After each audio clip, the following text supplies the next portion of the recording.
Hello everyone, this is भावना। आप सभी का स्वागत है कॉलेज विद भावना में। तो कैसे हैं सभी अच्छे ही होंगे, बढ़िया होंगे। देखो, सेकेंड ईयर की प्रैक्टिकल डेट आ गई है। जो सेकेंड ईयर वाले स्टूडेंट्स हैं वो तैयार कर लें अपना फाइल्स, जितना भी मटेरियल है। उनकी प्रैक्टिकल डेट आ चुकी है और प्रैक्टिकल डेट जो है उनकी 1 महीने तक उनके प्रैक्टिकल चलेंगे, यानी 25 तारीख के आसपास तक उनके प्रैक्टिकल चलने वाले हैं। ठीक है, यानी 20 से 25 मई के बाद उनकी डेट शीट आएगी। ठीक है, तो सेकेंड ईयर वालों का तो क्लियर है कि मई के लास्ट वीक में उनके एग्ज़ाम होंगे। ठीक है, मई के लास्ट वीक में भी हो सकते हैं या फिर जून के फर्स्ट वीक में भी हो सकते हैं। ठीक है, अब फर्स्ट ईयर वाले भी तैयार हो जाएं, क्योंकि आज तक ऐसा नहीं हुआ है कि प्रैक्टिकल पहले हुए हों एग्ज़ाम से। हमेशा एग्ज़ाम्स के बाद होते हैं, कभी जुलाई में, जून में जाके प्रैक्टिकल होते हैं और फिर 10 दिन बाद रिजल्ट आ जाता है। लेकिन इस बार ये लोग प्रैक्टिकल पहले ले रहे हैं, तो आप लोग भी तैयार रहिए। अपना फाइल मटेरियल जितना भी है सारा कंप्लीट कर लें। फाइल्स और असाइनमेंट, जितने भी लेसन प्लान हैं वो कंप्लीट कर लें। ठीक है, जितना भी मटेरियल है, जो भी है, कम है कोई बात नहीं। और जिसको ये है कि मटेरियल बहुत ज़्यादा है, देखो शॉर्टकट बताती हूँ कि अगर टॉपिक कॉलेज वालों ने ज़्यादा दिए हैं उन्हें थोड़ा थोड़ा कम कर लो। लेसन प्लान है 15 हैं, उन्हें 13 भी बना लेंगे तो भी चल जाएगा काम। ठीक है, तो इसी तरीके से मटेरियल को शॉर्ट कर सकते हैं अपनी ट्रिक लगा के। ठीक है, थोड़ा सा खुला खुला लिख लेना। ये बात हुई। बाकी अपने कॉलेज के अकॉर्डिंग, जिस कॉलेज में ज़्यादा स्ट्रिक्टनेस है वहाँ तो देखो सब कुछ आपको तरीके से करना पड़ेगा। जहाँ थोड़ी सी ढिलाई है वहाँ आप लोगों की ढिलाई भी चल जाएगी। ठीक है, लेकिन अपना सारा मटेरियल तैयार कर लें, क्योंकि आपकी डेट भी आने वाली है, पहले ही होंगे आपके प्रैक्टिकल भी। ठीक है, और इस बार ही ऐसा हो रहा है, हर बार नहीं होता। तो अगर आप चैनल पे नए हैं तो सब्सक्राइब कर लें कॉलेज विद भावना को, क्योंकि यहाँ पे क्लासेस चल रही हैं बीएड की और आपके एग्ज़ाम भी आने वाले हैं बीएड के। मुश्किल से आपके पास 15 से 20 दिन मान सकते हैं। मई के फर्स्ट वीक या सेकंड वीक में आपके एग्ज़ाम हो सकते हैं, थोड़े बहुत ऊपर नीचे हो जाएंगे।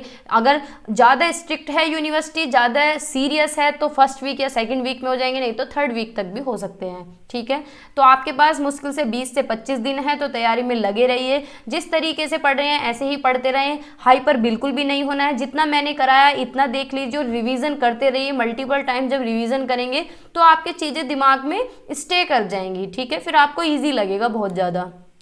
ठीक है, ये बात हुई। हम कर रहे हैं कंटेम्प्रेरी इंडिया एंड एजुकेशन। इसकी 2 यूनिट हम कंप्लीट कर चुके हैं। देखो, आपका फर्स्ट पेपर है कंटेम्प्रेरी इंडिया एंड एजुकेशन और काफ़ी टफ पेपर है ये, क्योंकि इसमें आप बना के नहीं लिख सकते, सारी कंसेप्चुअल चीज़ें हैं। ठीक है, सारे कंसेप्ट हैं, सारे आयोग इसी के अंदर हैं, एनसीएफ इसी के अंदर है, आरटी इसके अंदर है, तो सारे आयोग इसी के अंदर हैं। तो अब हम इसी को ही करेंगे। 2 यूनिट हम इसकी कंप्लीट कर चुके हैं, जो कि फुल ऑफ कंटेंट है और सबसे ज़्यादा लेंथी यूनिट है। थर्ड यूनिट हम आज शुरू कर रहे हैं। थर्ड यूनिट भी कल या परसों तक आपकी कंप्लीट हो जाएगी। ठीक है, तो फिर फोर्थ और फिफ्थ यूनिट बचेगी। फोर्थ यूनिट थोड़ी सी इजी है। स्टार्टिंग की जो 3 यूनिट है वो सबसे ज़्यादा हार्ड है। फर्स्ट यूनिट सबसे हार्ड है, सेकंड यूनिट और थर्ड यूनिट एक जैसी है बिल्कुल। ठीक है, सारे आयोग इसी के अंदर हैं, क्योंकि पोस्ट इंडिपेंडेंट और प्री इंडिपेंडेंट जो एजुकेशन का हालात थे वो सारे इसी के अंदर है, कि आज़ाद होने से पहले देश की एजुकेशन कैसी थी और आज़ाद होने के बाद एजुकेशन कैसी थी, वो सेकंड और थर्ड यूनिट में आपको देखने के लिए मिलती है। ठीक है, तो ये बात हुई। बाकी टीचर टीचिंग टेक्नोलॉजी की हमने 5 यूनिट कर लिए, जो टॉपिक पिछले 5 साल के अंदर पूछे गए हैं, तो इसकी हम मैराथन करेंगे कंप्लीट। ठीक है, और फिलोसफी का आपकी 4th यूनिट पे हम आ रहे हैं, उसका आगे कंटिन्यू करेंगे। इसकी मैं बड़ी बड़ी क्लासेस करा दूंगी। फिलोसफी इतना हार्ड सब्जेक्ट नहीं है। ठीक है, growing up as a learner की हमने 3 यूनिट कंप्लीट कर लिए हैं। 4th यूनिट बहुत ही इजी है, जो है हेल्थ हाइजीन करके है, वो भी हम कर लेंगे। 5th यूनिट इसकी टफ है, उसे भी कर लेंगे। वो सारी सीटेट यूपीटेट में पूछी जाती है। ठीक है, ये बात हुई। बाकी जो लोग सीटेट या यूपीटेट की तैयारी कर रहे हैं वो लेट्स क्रैक को भी सब्सक्राइब कर लें। कल मैंने एक इन्फॉर्मेशन की वीडियो बनाई थी, वो आप लोगों के लिए बेनिफिशियल है कि सीटेट और यूपीटेट में क्या अंतर है, कौन सा हार्ड है, कौन सा आसान है, क्या पैटर्न होता है, कौन कौन दे सकते हैं, तो सारी चीज़ों पे हमने बात की थी। अगर आपने नहीं देखी है तो जाकर देख लें। ठीक है, बाकी जो प्ले लिस्ट बनी है इंग्लिश पेडागोजी की, हिंदी पेडागोजी की, मैथ पेडागोजी की, ठीक है, और ईवीएस के कंटेंट और पेडागोजी की प्लेलिस्ट बनी हुई है, उन्हें आप देख सकते हैं, आपको बेनिफिट ही होगा। और देखने के बाद पीडीएफ पढ़ सकते हैं टेलीग्राम चैनल पे। ठीक है, ये बात हुई। और सीडीपी अब हम कर रहे हैं 20 से 25 क्लासेज हम इसकी कर चुके हैं सीडीपी की। ठीक है, जो कि आपकी सभी जगह आती है, चाहे आप कोई भी टेट देने जा रहे हैं। ठीक है, ये बात हुई। बाकी अगर आपको कुछ भी कहना है, पूछना है, तो इंस्टाग्राम पे मैसेज कर सकते हैं, डायरेक्ट मैसेज कर सकते हैं, फॉलो कर सकते हैं, ठीक है। लेकिन वहाँ अपना थोड़ा सा क्ल्यू बता दिया करें, या हाय मैम, दीदी, कुछ भी बोल सकते हैं, तो मैं पहचान जाती हूँ कि आप सब्सक्राइबर हैं, कोई मेरे यूट्यूब चैनल के हैं, ठीक है। अगर आप खाली हाय बोलते हैं तो मुझे क्या पता भैया आप कौन हो, है ना। तो ये बात हुई। बाकी PDF इसकी कहाँ मिलेंगी, कॉलेज विद भावना की? तो कॉलेज विद भावना के नाम से टेलीग्राम चैनल है, वहाँ आप ज्वाइन कर सकते हैं। अगर आपको डायरेक्ट नहीं मिल रहा है तो डिस्क्रिप्शन में लिंक है, डिस्क्रिप्शन से भी नहीं जाना आ रहा है तो कमेंट सेक्शन में कमेंट कर सकते हैं, वहाँ मैं पिन कर दूंगी, ठीक है। ये बात हुई। बाकी जो लेट्स क्रैक है उसका टेलीग्राम है लेट्स क्रैक ऑफिशियल के नाम से, ठीक है। और एक पुराना वाले भी है, कुछ लोग पुराने को ज्वाइन करते हैं, कुछ नए को ज्वाइन करते हैं, तो कहीं भी करिए, मैं दोनों जगह अपडेट रहती हूँ, ठीक है। तो हम कर रहे हैं कंटेम्प्रेरी इंडिया एंड एजुकेशन, यानी समकालीन भारत और शिक्षा। आपका पहला पेपर है ये, इसकी 2 यूनिट हम कर चुके हैं। अगर आपने नहीं देखी है तो जाकर देख लें, प्लेलिस्ट मैंने बना दी है, ठीक है। और सभी की PDF भी मैं दे चुकी हूँ। अगर किसी टॉपिक की PDF रह जाती है तो कमेंट सेक्शन में बोल दिया करो, ठीक है। तो आपकी जो 3rd यूनिट है वो है policy framework of education in post independent period, यानी देश जब आज़ाद हुआ था तो उसके बाद शिक्षा में क्या क्या सुझाव दिए गए, क्या क्या सुधार किए गए, क्या क्या इंप्रूवमेंट किए गए, तो इसी पे सारे आयोग दिए गए हैं। अब तक हम पढ़ रहे थे कि देश आज़ाद होने से पहले शिक्षा में क्या सुझाव दिए गए, क्या इंप्रूवमेंट किए गए, कौन कौन सी पॉलिसी आई हैं। अब हम पढ़ेंगे पोस्ट इंडिपेंडेंट पीरियड, यानी 15 अगस्त 1947 को हमारा देश आज़ाद हो गया था, उसके बाद क्या क्या चेंजेस एजुकेशन में देखने के लिए मिले, कौन कौन से आयोग आए, कौन कौन सी NEP आई, कौन कौन सी एजुकेशन पॉलिसी आई, ठीक है। हम लेके चल रहे हैं पिछले 5 साल के पेपर, जो टॉपिक इनके अंदर पूछे गए हैं वो हम कर रहे हैं, 1-2 हम एक्स्ट्रा भी कर लेते हैं जिससे आपको टॉपिक की टच हो जाए, ठीक है। जैसे कि राधा कृष्णन कमीशन आज हम पढ़ेंगे, यूनिवर्सिटी एजुकेशन कमीशन जिसे बोला जाता है। देखो 1947 में देश आज़ाद हुआ था, उसी के तुरंत बाद ये आया था, यानी 1 साल बाद ही ये आ गया था यूनिवर्सिटी एजुकेशन कमीशन, जिसे राधा कृष्णन कमीशन के नाम से भी जाना जाता है, ठीक है। मेरे हिसाब से ये पेपर में कम पूछा जाता है, लेकिन ये आपकी जो यूनिट है उसे टच करता हुआ जा रहा है, तो इसलिए ये पढ़ना जरूरी है। ये पढ़ेंगे तभी आगे का समझ आएगा, ठीक है। और वैसे भी एक बार पूछा गया यूनिवर्सिटी एजुकेशन कमीशन, ठीक है, लेकिन इसे राधा कृष्णन के नाम से कम पूछा जाता है। B.Ed में इसे यूनिवर्सिटी एजुकेशन कमीशन 1948 से 49 के नाम से ज़्यादा पूछा जाता है, तो ध्यान में रखना है आपको। तो पढ़ते हैं, 15 अगस्त 1947 को हमारा देश आज़ाद हुआ था, तो जो प्रोसेस था दोबारा से रिकंस्ट्रक्शन हुआ, मतलब हर एक फील्ड में तरक्की करने की कोशिश की गई, तो उसमें से एजुकेशन भी एक था। एजुकेशन को इम्प्रूव करने के लिए बहुत सारे सजेशंस दिए गए, बहुत सारे लोग आए, कमेटियों का गठन हुआ कि भाई एजुकेशन में क्या क्या चेंजेस लाए जा सकते हैं, ठीक है। तो इनका जो पहला ध्यान था वो था कंटेम्प्रेरी हायर एजुकेशन पे। कंटेम्प्रेरी यानी समकालीन, जो पहले से एजुकेशन चलती आ रही थी, और हायर एजुकेशन यानी जो यूनिवर्सिटी एजुकेशन में उस पे इनका ज़्यादा फोकस था, इसीलिए इसका नाम क्या है, यूनिवर्सिटी एजुकेशन। जो हमारी हायर एजुकेशन होती है जैसे कि ग्रेजुएशन, पोस्ट ग्रेजुएशन और रिसर्च वगैरह, ठीक है। तो ये वाली जो एजुकेशन थी थ्योरेटिकल ज़्यादा थी, ना कि प्रैक्टिकल, ठीक है। जो इसका स्टैंडर्ड था एजुकेशन का उस टाइम पे वो बहुत ज़्यादा कम था। कम किसके कंपैरिजन में था, दूसरी कंट्रीज़ के कंपैरिजन में बहुत ज़्यादा लो स्टैंडर्ड था। आप अगर देखेंगे आपके घर में कोई भी बाबा हो या पड़ बाबा हो, तो उस टाइम कितने कम लोग एजुकेटेड थे, एजुकेशन में इतने सुधार नहीं थे, ना ही इतनी टीचिंग एड्स थी, ना मेथड्स इतने अच्छे थे, ना ही टीचर्स इतने ज़्यादा थे। टीचर्स की भी कमी थी, कॉलेजेस की भी कमी थी, तो इसलिए यूनिवर्सिटी एजुकेशन पे ध्यान दिया गया, तभी ये राधा कृष्णन कमीशन आया, ठीक है। तो इसके लिए कमेटीज का गठन हुआ, बोर्ड बनाए गए, जैसे कि central advice board of education, जिसे CABE बोल सकते हैं, यानी ये 1 नंबर में पूछा जा सकता है, जो इसमें वेरी शॉर्ट क्वेश्चन आते हैं, फुल फॉर्म भी पूछ लेता है, जैसे कि NCERT की फुल फॉर्म पूछ लेगा, और पूछी भी गई है, NCERT की पूछ लेगा, NCTE की भी पूछी गई है कई बार, तो इस तरह की फुल फॉर्म जो है पूछ लेता है। क्या पता CABE की पूछ ले, तो फुल फॉर्म आपको ध्यान में रखनी है, ठीक है। Central advice board of education, और दूसरा क्या था, inter university board of education.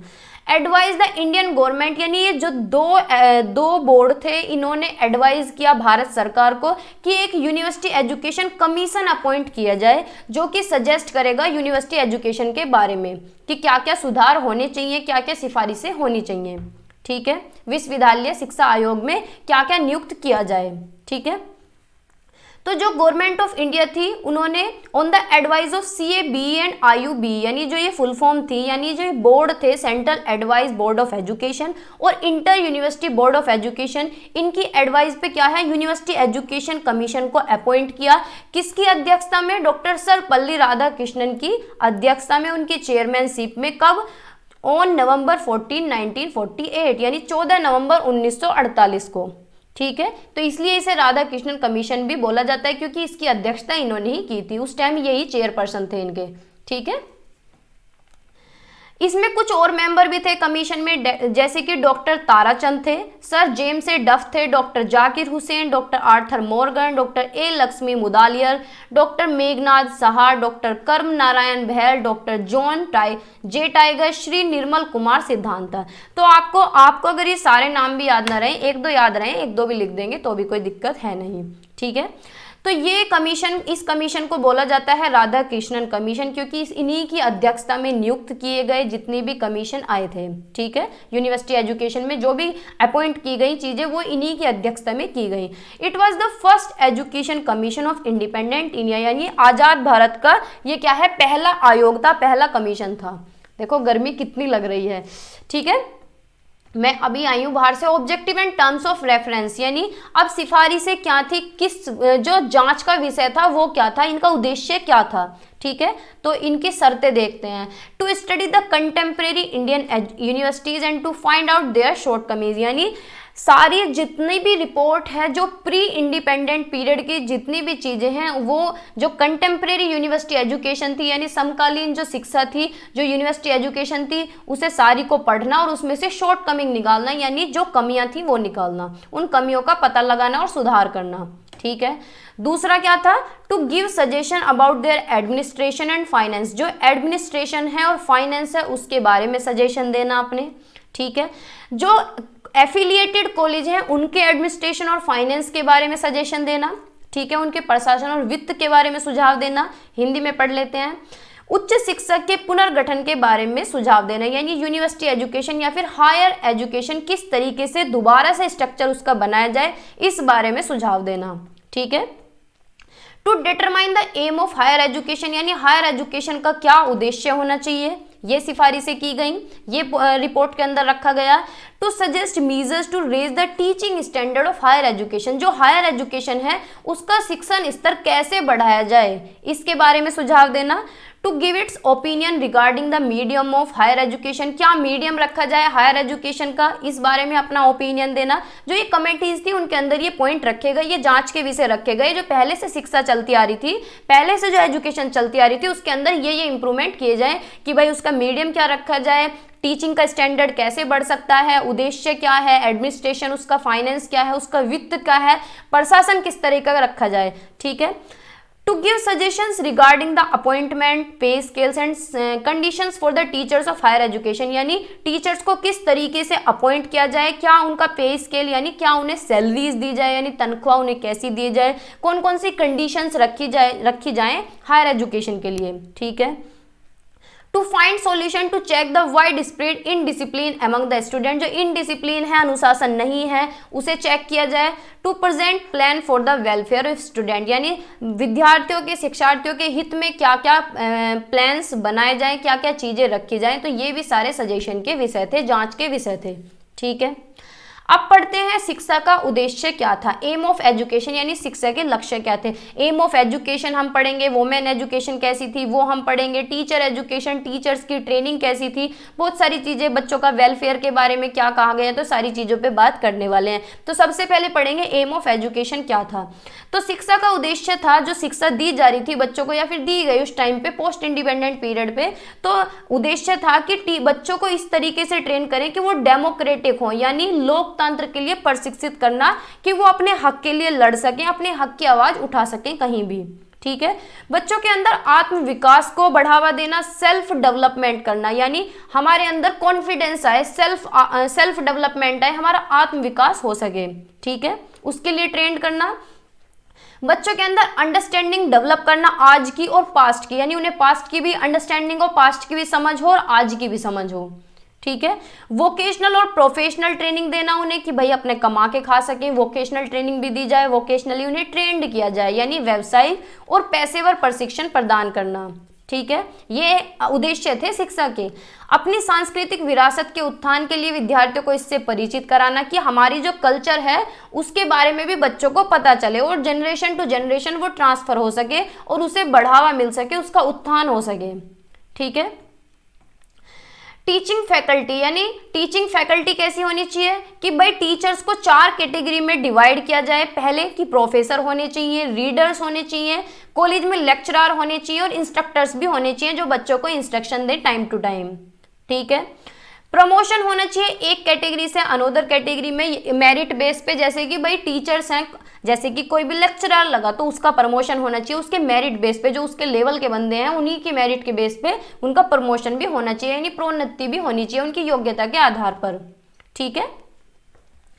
आयोग ने 4 श्रेणियों को शिक्षकों के लिए उच्च शिक्षा वेतन और बेहतर सेवा शर्तों की सिफारिश की, यानी उन्हें अच्छी सैलरीज दी जाए और बेटर सर्विस कंडीशन दी जाए जो चारों कैटेगरीज के टीचर्स हैं, चाहे प्रोफेसर हो, चाहे रीडर हो, चाहे लेक्चरर हो, चाहे इंस्ट्रक्टर हो। ठीक है, तो सभी को अच्छी सैलरी दी जाए। तो इस तरह की टीचर फैकल्टी होनी चाहिए। और कितना काम वो एक सप्ते में करें ये भी बताया गया कि भाई 18 घंटे से ज़्यादा का काम उन्हें ना कराया जाए, ज़्यादा बर्डन भी नहीं होना चाहिए और इससे कम भी काम ना करें। एक सप्ते में 18 घंटे बहुत होते हैं। ठीक है। शिक्षकों को अध्ययन के लिए एक बार वर्ष में, यानी अगर कोई टीचर पढ़ाई करना चाहता है या फिर पढ़ाई कर रहा है या फिर पढ़ाई करना चाहता है तो उसे 1 साल की लीव दी जाए और पूरे जीवन काल में, यानी जो उसका फुल सर्विस टाइम है, जब तक भी वो नौकरी करता है, जब से नौकरी करना शुरू करा और जब तक कर रहा है, 3 वर्ष का अवकाश उसे दिया जाए। ठीक है। जैसे कि कोई भी गवर्नमेंट पोस्ट पे है तो छुट्टियों का हिसाब होता है कि पूरी साल में तुम्हें 40 छुट्टी मिलेंगी या फिर 50 छुट्टी मिलेंगी। तो इसी तरीके से पूरे जीवन काल में जितने साल की उनकी नौकरी है उसमें उन्हें 3 साल का क्या है अवकाश दिया जाए। ठीक है। सेवा से अवकाश की उम्र, यानी जो रिटायरमेंट है, अब देखो अब तो आज की डेट में तो मुझे लगता है 55 पे रिटायर हो रहे हैं, कोई 50 पे 55, यानी 60 से कम कर दी गई है। लेकिन उस टाइम पे क्या है कि रिटायरमेंट की एज को 60 से बढ़ाकर 64 कर दी जाए। ठीक है, तो ये भी बढ़िया किया इन्होंने। वैसे स्टैंडर्ड ऑफ टीचिंग, अब शिक्षण का स्तर क्या रखा जाए कि जो विश्वविद्यालय हैं, जो यूनिवर्सिटीज़ हैं, उसमें कितने बच्चे होने चाहिए, उसमें 3000 से अधिक बच्चे होने चाहिए, यानी 3000 तो कम से कम हो। और जो इंस्टीट्यूट हैं, जो कॉलेजेस हैं, उनके अंदर 1500 से अधिक विद्यार्थियों की संख्या नहीं होनी चाहिए, यानी 1500 विद्यार्थी तो इंस्टीट्यूट या फिर कॉलेज में होनी चाहिए। ठीक है। और 3000 बच्चे किस में होने चाहिए, यूनिवर्सिटीज में, जो विश्वविद्यालय होते हैं। जैसे कि CCSU क्या है, पूरी यूनिवर्सिटी है, तो यूनिवर्सिटी में कितने बच्चे होने चाहिए, 3000। जो इसके कॉलेज हैं, जैसे कि कोई गाजियाबाद में है, मोहन नगर में है, नोएडा है, तो जो भी CCS यूनिवर्सिटी के कॉलेज हैं उनके अंदर कितने बच्चे होने चाहिए, 1500 से ज़्यादा नहीं होने चाहिए, कम से कम 1500 हो। ठीक है। विश्वविद्यालय और महाविद्यालय में उन्हीं बच्चों का प्रवेश होना चाहिए जो 12वीं तक की अपनी क्लास पूरी करके आए हो, जो स्कूली शिक्षा पूरी करके आए हो, यानी अपने 12 वर्ष की एजुकेशन कंप्लीट करके आए हो, तभी उनका एडमिशन होना चाहिए ग्रेजुएशन में, फिर ग्रेजुएशन के बाद पोस्ट ग्रेजुएशन में। तो यानी कहने का मतलब है कि 12 वर्ष की विद्यालय शिक्षा वो प्राप्त कर चुके हों। ठीक है। उनका वर्किंग पीरियड कितना होना चाहिए, यानी 1 साल में 180 दिन वो काम करें, लेकिन उस 180 दिन में जो एग्जाम टाइम है, जिसमें पेपर चलते हैं, हमारे एग्जाम होते हैं, वो दिन ऐड नहीं होनी चाहिए। कहने का मतलब है कि बस ये पढ़ाने वाले 180 दिन हैं। ठीक है। तो जो एग्जाम वाले दिन हैं वो इसके अंदर ऐड नहीं होने चाहिए। ठीक है। देखो अगर आज की डेट में भी इन चीज़ों पे कोई खरा उतर जाए तो बच्चों की एजुकेशन बहुत अच्छी हो जाएगी, लेकिन इन चीज़ों, ये रूल रेगुलेशन से कोई चलता ही नहीं है। अध्ययन के किसी भी कोर्स के लिए पाठ्य पुस्तक निर्धारित नहीं किए जानी चाहिए, यानी ये कहते हैं कि टेक्स्ट बुक नहीं होनी चाहिए। भाई ये तो इनकी गलत बात थी कि टेक्स्ट बुक नहीं होनी चाहिए। अगर बच्चों को बुक नहीं होती है तो परेशानी बहुत ज़्यादा होती है। अब जैसे कि आपको बीएड में कोई बुक ही ना हो बीएड की, और आपको बस सिलेबस दे दिया जाए कि भैया ये सिलेबस है, तो आप कितने परेशान होंगे, इधर उधर घूमेंगे, टॉपिक्स ढूंढेंगे। तो इनका मानना था कि टेक्स्ट बुक कोई भी नहीं होनी चाहिए कॉलेज में, बच्चे खुद एक्सप्लोर करें, खुद ढूंढें, अपना सारा सिलेबस, सारा कंटेंट खुद इकट्ठा करें, इससे उन्हें सीखने का मौका मिलेगा। भाई सीखने का नहीं, इसे दुर्गति कहते हैं। ठीक है, बच्चों की बहुत ज़्यादा है। Evening classes should be started, देखो टेक्स्ट बुक यानी कोई ना कोई पर्टिकुलर हर सब्जेक्ट की बुक होनी चाहिए, चाहे वो हायर स्टडीज़ हो, चाहे वो बीएड हो, चाहे वो आगे की रेफरेंस स्टडीज़ हो, कोई भी स्टडी हो, उसके लिए बुक्स वगैरह पर्टिकुलर हर सब्जेक्ट की होनी चाहिए। ठीक है।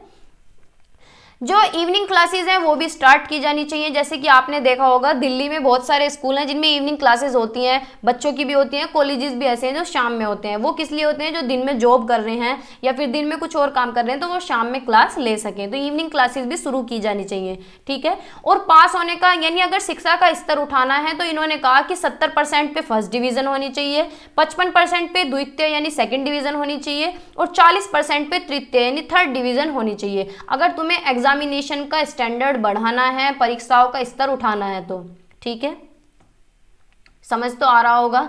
एडमिनिस्ट्रेशन और फाइनेंस कैसा होना चाहिए, यानी वित्त कैसा होना चाहिए, आयोग कैसा होना चाहिए, प्रशासन कैसा होना चाहिए। तो भाई सब चाहते हैं कि प्रशासन भी अच्छा हो और वित्त भी अच्छा हो, यानी पैसा भी अच्छा खासा मिले। तो जो हायर एजुकेशन है should be kept in concurrent list. Concurrent list क्या होता है?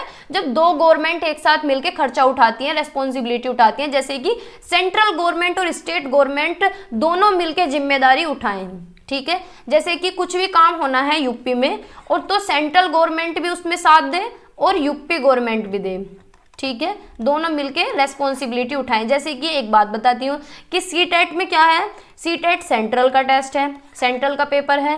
तो सीटेट के लिए क्या कर दिया गया है कि अब अगर आप बीएड में फर्स्ट ईयर में हो, आपने बस एडमिशन ले रखा हो, चाहे 4 दिन पहले ही एडमिशन लिया हो और सीटेट के फॉर्म आ जाएं तो आप क्या है अप्लाई कर सकते हैं। तो ये सेंट्रल का रूल था। तो अब इसे कौन फॉलो कर रहा है? सारी स्टेट गवर्नमेंट भी फॉलो कर रही है। यूपी में भी ऐसा ही हो गया है कि आप फॉर्म डाल सकते हैं। तो ये क्या है? कॉन्करेंट लिस्ट के अंदर होना चाहिए हायर एजुकेशन, यानी दोनों मिलकर जिम्मेदारी उठाएं, ठीक है। चाहे वो पैसे की जिम्मेदारी हो, चाहे वो ऑफिशियल वर्क हो, चाहे वो कागजी कार्रवाई हो, चाहे कोई भी इंस्ट्रक्शन हो, ठीक है। Central government will have to make policies related to education and the state government will implement those policies in their state. यानी कहने का मतलब है कि जो सेंट्रल गवर्नमेंट है वो पॉलिसी बनाए, वो सारे नियम कानून बनाए और उसे फॉलो कौन करेगी? स्टेट गवर्नमेंट, ठीक है। यानी सेंट्रल गवर्नमेंट भी फॉलो करेगी और स्टेट गवर्नमेंट्स भी फॉलो करेंगी, ठीक है। आगे है establishment of UGC to bring about uniformity the work of the universities and to provide grants to colleges and university. यानी यूजीसी का निर्माण किया जाना चाहिए, यूजीसी एस्टेब्लिश होनी चाहिए जिससे कि यूनिफॉर्मिटी आए कॉलेजेस में और काम किया जाए यूनिवर्सिटीज में और उन्हें ग्रांट्स प्रोवाइड किया जाए, यानी सहायता, अनुदान, यानी कहने का मतलब है पैसे दिए जाएं, ठीक है। उन्हें क्या दिया जानी चाहिए? हेल्प दी जानी चाहिए फाइनेंशियली, ठीक है। उन्हें कुछ ना कुछ अनुदान दिया जाए, कॉलेजेस को भी यूनिवर्सिटी को भी। तो इसका जिम्मा किस पे होगा? यूजीसी पे। यूनिवर्सिटी ग्रांट्स कमीशन वो सारा यूजीसी देखेगा, ठीक है। फिर है ऑर्गेनाइजेशन एंड स्ट्रक्चर कैसा होना चाहिए, यानी विश्वविद्यालय की जो शिक्षा है उसकी संरचना कैसी होनी चाहिए और उसका संगठन कैसा होना चाहिए, यानी उसका स्ट्रक्चर कैसा होना चाहिए। भाई स्ट्रक्चर पे भी तो बात करेंगे। अब तक हमने पहले आज़ाद होने से पहले की बात करी थी, अब आज़ाद होने के बाद की बात कर रहे हैं, ठीक है, कि किस तरह का ऑर्गेनाइजेशन होना चाहिए, किस तरह का स्ट्रक्चर होना चाहिए यूनिवर्सिटी एजुकेशन का। तो कैसा होना चाहिए? देखो भाई, इन्होंने कहा कि 3 साल का स्नातक होना चाहिए, यानी ग्रेजुएशन होनी चाहिए 3 साल की। बच्चा 12th के बाद अपनी ग्रेजुएशन करे, फिर 2 साल की पोस्ट ग्रेजुएशन करे, यानी जिसे हम पीजी बोलते हैं, ठीक है। 2 साल की पोस्ट ग्रेजुएशन करे और 2 साल कम से कम रिसर्च में दे अपनी। देखो ये कम था, आज की डेट में क्या है 5 साल की पीएचडी है, वो 5 में भी अगर प्रोजेक्ट पूरा नहीं हो रहा है तो ज़्यादा टाइम भी लग जाएगा, ठीक है। तो ये तो अच्छी बात थी, है ना। Higher education should be grouped in 3 categories. जो हायर एजुकेशन है उसे तीन ग्रुप्स में बांटा गया, 3 विभागों में, 3 श्रेणियों में बांटा गया कि आर्ट के बच्चे होने चाहिए, साइंस में अगर कोई जाना चाहता है साइंस में, वोकेशनल और टेक्निकल, ठीक है। आगे चलते हैं। फिर जो कला, विज्ञान और व्यावसायिक और तकनीकी विषयों के लिए विश्वविद्यालयों को अलग अलग विभाग खोले जाने चाहिए, यानी अलग डिपार्टमेंट होने चाहिए। जैसे कि आपने कॉलेजेस में डिपार्टमेंट देखे होंगे कि साइंस डिपार्टमेंट है, ये ऊपर ही लिखा होता है, ठीक है। ये कि साइंस की लैब है, साइंस की लाइब्रेरी है, साइंस का डिपार्टमेंट है, यहाँ सारे साइंस वाले बच्चे आएंगे, फीस जमा करनी हो चाहे कुछ भी पूछना हो, ठीक है। तो इसी तरीके से कला, विज्ञान और व्यावसायिक और तकनीकी के लिए अलग डिपार्टमेंट होने चाहिए विश्वविद्यालय के अंदर, ठीक है, जो कि आज भी हैं। कृषि, वाणिज्य, इंजीनियरिंग, प्राद्योगिक, चिकित्सा और शिक्षण प्रशिक्षण के लिए स्वतंत्र संबंध कॉलेजों की स्थापना की जानी चाहिए, यानी एफिलिएटेड कॉलेज होने चाहिए जो अपने अकॉर्डिंग रूल्स रेगुलेशन बना सकें, इंडिपेंडेंट हो, ठीक है। अब प्रोफेशनल एजुकेशन की बात कर लेते हैं कि भाई पेशेवर शिक्षा क्या होनी चाहिए। प्रोफेशनल एजुकेशन की इन्होंने 6 कैटेगरी बताई हैं कि 6 कैटेगरी होनी चाहिए। टीचर्स के एजुकेशन का भी अरेंजमेंट होना चाहिए कि टीचर्स भी एजुकेट हो सके, ट्रेंड हो सके। एग्रीकल्चर यानी व्यवसाय कृषि शिक्षा भी दी जाए, अगर किसी को खेती बाड़ी करनी हो तो उन्हें खेती बाड़ी किस तरीके से सिखाई जाए, टेक्निक्स के थ्रू। ऐसे नहीं है कि जाके खेत में गन्ने उगा लो, है ना, अनाज उगा लो। कॉमर्स एजुकेशन दी जाए यानी वाणिज्य की शिक्षा दी जाए, इंजीनियरिंग और टेक्निकल एजुकेशन दी जाए, मेडिकल एजुकेशन दी जाए और लॉ के बारे में भी पढ़ाया जाए।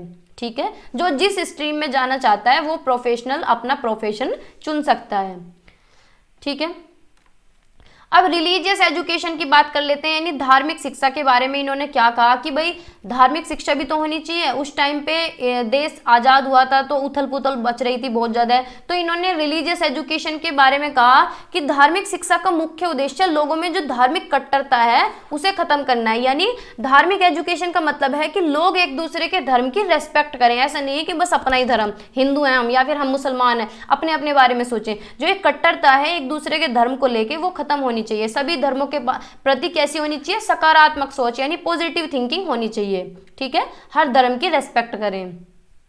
ठीक है, डिग्री कोर्स के अब एजुकेशन जो रिलीजियस एजुकेशन है वो इम्पार्ट कैसे की जाए, दी कैसे जाए, तो इन्होंने कहा कि जब बच्चा फर्स्ट ईयर में होगा, जब बच्चा एडमिशन लेगा कॉलेज में, तो फर्स्ट ईयर में क्या ऐड होना चाहिए, उसे स्कॉलर्स विद्वान जो हैं जैसे महात्मा गांधी हैं, बुद्ध हैं, सुकरात हैं जिसे सोक्रेट्स बोलते हैं, शंकर है, शंकराचार्य जिन्हें हम बोलते हैं, मोहम्मद, कबीर, नानक, गांधी, इनके बारे में पढ़ाया जाए। ठीक है, कब, जो भी आप फर्स्ट ईयर कर रहे हैं, चाहे बीकॉम हो, बीए, ग्रेजुएशन की फर्स्ट ईयर में। ठीक है, उनके कार्य बताए जाए, उनकी पूरी जीवन सारणी बताई जाए।